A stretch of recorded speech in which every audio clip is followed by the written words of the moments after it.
Does this mean that from tomorrow, perhaps, applications won't be scrutinized, the restrictions are removed totally from tomorrow? Because the statement says immediate cessation with immediate effect. Those words were used. So does it mean from tomorrow it is business as it ought to be as usual? Not forgetting the work permits issues as well.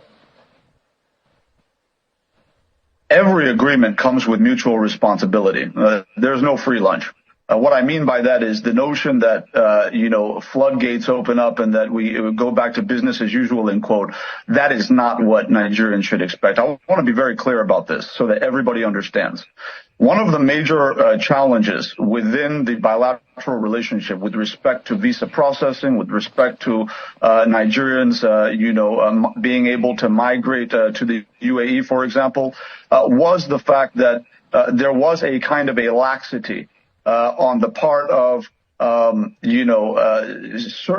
certain visa processes or certain applications that were being made that created a lack of specificity and a lack of diligent evaluation with respect to who is traveling to the UAE and why they're traveling. And this is why we had issues of just a few, bad eggs amongst our people, giving a bad name to all of us, which was a major sticking point as to how we got to this point. So what we've done as part of this process is put in place new measures that would ensure that there is effective diligence done on the part of both sides. That's the UAE authorities as well as the Nigerian authorities in making sure that any Nigerian citizen who is seeking to travel to the UAE, for example, is being thoroughly scrutinized, not in a way that is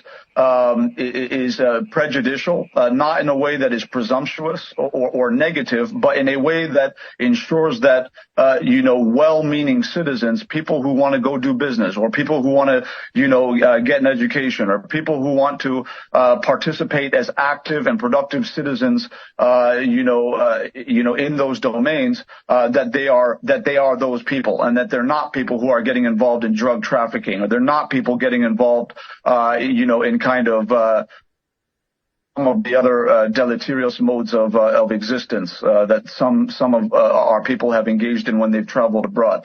So these are some that have to be sorted out, but not in that is whimsical, in a way that is systemic, in a way that is lasting. And that is part of what we are agreeing to. In the interest of Nigeria, to ensure that our best people and our well-meaning and peace-loving people are those who are, living abroad, because they're going to give us a good name and they're going to effectively represent us wherever they are in the world. And that's what we want. It's not in our interest to have bad eggs creating a reputation for us. So essentially what you're saying is this is not as immediate as the message may have. No, that is not what I'm saying, Kyle. Might this take? That's not what I'm saying. The immediate cessation we're referring to is the freeze on visa processing. There are two different things here.